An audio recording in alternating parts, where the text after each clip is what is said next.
Good morning, सुप्रभात, केम छो, सलाम। उम्मीद है आप सब लोग बेहतर होंगे, अपना ध्यान रख रहे होंगे। आज मैं आपको एक बड़ी अच्छी बात बताऊंगा कि कई बार क्या होता है, कुछ चीज़ें ऐसी होती जो हमें बहुत छोटी दिखती हैं, पर वो छोटी शुरुआतें आगे चलकर कितनी बड़ी चीज़ बन जाएंगी ये हम सोच भी नहीं सकते हैं। और इसका बहुत अच्छा एग्जाम्पल है कि हमारी कंट्री में यदि आप देखें तो हमारी कंट्री जो है दुनिया भर में कॉफ़ी के एक्सपोर्ट में नंबर 8 पर है। दुनिया भर में सबसे अधिक कॉफ़ी को एक्सपोर्ट करता है ब्राज़ील, ठीक है।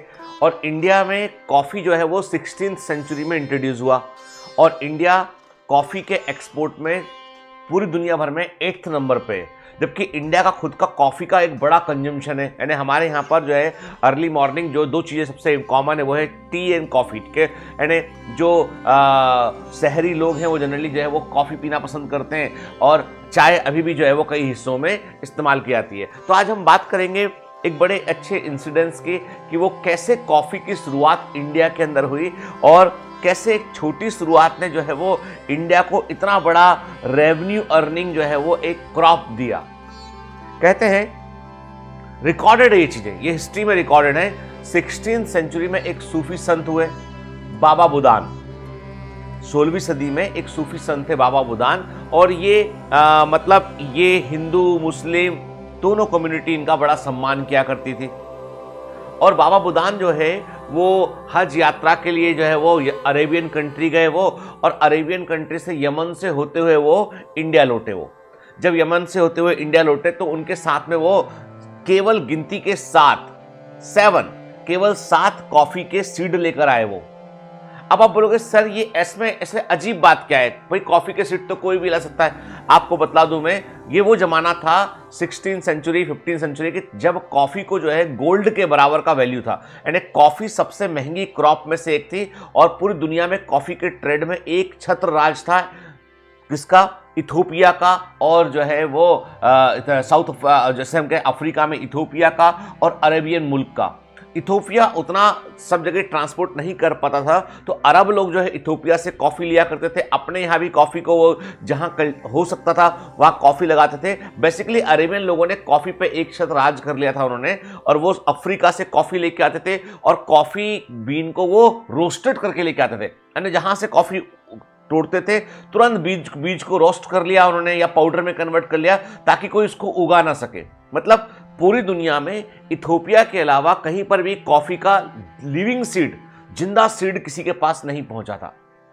और ये बहुत सालों तक हुआ।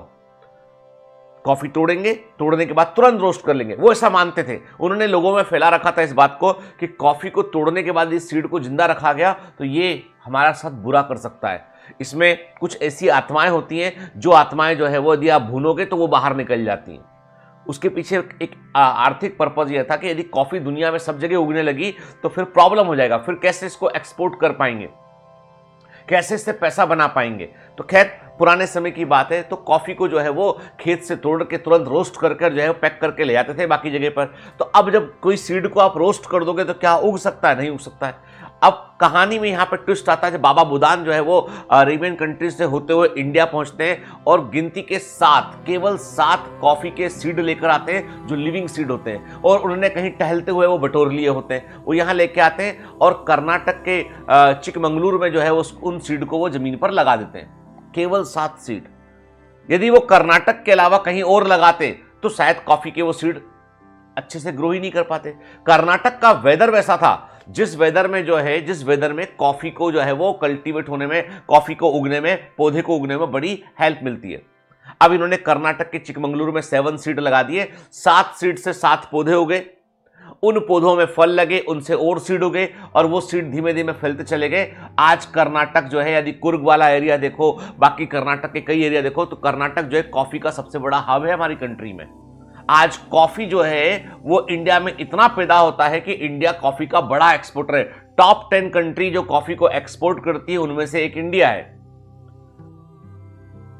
हमारे यहाँ पे बेस्ट क्वालिटी की कॉफी रोबस्टा है, वो भी कॉफी यहाँ पे उगती है। अब हमारे यहाँ पे जो है वो दूसरी जो कॉफी होती है, स्ट्रॉन्ग कॉफी होती है, वो भी हमारे यहाँ पे उगती है। मतलब आज इंडिया में 2 बड़ी वैरायटी कॉफी की यहाँ पर प्रेजेंट है, छोटे सीड वाली और बड़े सीड वाली।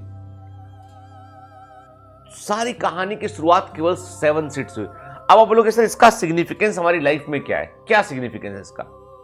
सिग्निफिकेंस ये है कि शुरुआत, कोई भी शुरुआत उन 7 बीजों के समान होती है।